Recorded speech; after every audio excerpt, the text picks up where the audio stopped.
Oh my goodness. What just happened? The Jets somehow beat the Browns 31-30 in the craziest game we've seen as Jets fans in forever. Holy cow. 30-17. Pretty sure no timeouts, and we somehow win this game. Unbelievable. Joe Flacco. We just got to talk about him first. Orchestrating this late comeback. 4 touchdowns, 0 interceptions, over 300 yards, throwing 44 times. He went out and executed today at mostly a high level. It was a lot better than the Ravens game, and I think that's why we won, because the offense was definitely moving a lot more this game. And speaking of the offense moving, Mike LaFleur, he was calling way better plays.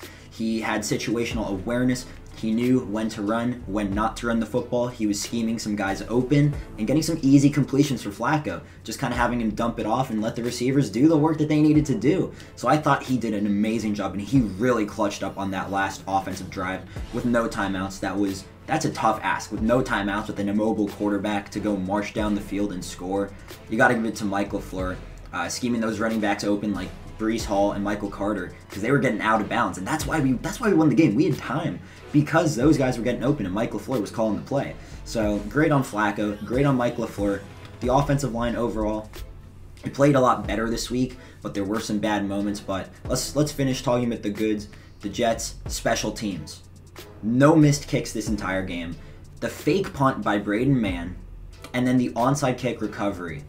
Braden Mann kicked that perfectly. We as Jets fans are giving him a lot of shit last week. We got to at least let him off the hook for a little bit, because he was a big reason why we won today, if you can believe it or not. He had an amazing kick, and then obviously the Jets special teams were covering that football. That was the only way we could get back in this game, and it happened.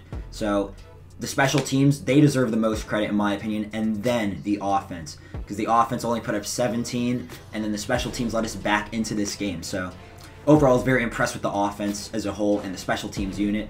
Defense, not so much. This is where I get into more of the downsides. Jacoby Brissett looked like a franchise quarterback out there playing against us. I think he only had 6 incompletions. He had over 200 yards. He was game managing like at a really high level. Amari Cooper was pretty much wide open on most plays. Sauce Gardner was tasked with him, but he did okay. He definitely had a busted coverage on, I think, the only touchdown Cooper scored. So that's definitely infuriating. Just communication errors. LaMarcus Joyner played terrible. He's got to go. But while I was talking about safeties, Ashton Davis did something. Game-winning interception. You'd love to see it. Hopefully that kind of builds his confidence up. I was disappointed with the Jets' defensive line, though. This is probably my biggest concern with today's game.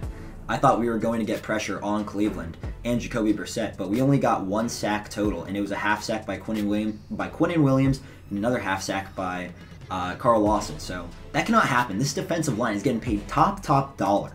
They need to get more than 1 sack. This is unexcusable. So they got to step it up next game. Like, there's no more excuses. You're getting paid the top dollar. You got to go show up and perform. So that's pretty much all. Now let me highlight some of the key players from today's amazing win, by the way. It was such a fun win. I was just disappointed. I gave up hope. And then once that busted play happened, it's like, thank God we got something good for once. First Jets win in September since 2018. That's how we do it. Awesome. But I want to highlight a player, and that is definitely Garrett Wilson. Garrett Wilson was unbelievable this game. I got terrified when he looked like he was in a ton of pain, would miss some weeks when he got injured. Thank God he came back healthy, and he had that one drop, which was unfortunate, but he had the touchdown, and he was getting open. Flacco trusts him, and I think that says a lot, because Flacco is a seasoned quarterback in this league. He's played with a ton of receivers like Torrey Smith, so when a wide receiver has Flacco's trust, I think that bodes very well for the New York Jets.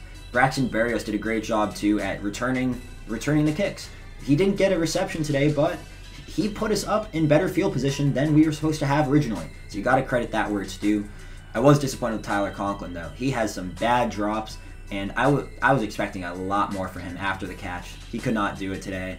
I know the stat line is okay with him, but really he should be a lot better than he is. And that's pretty much it.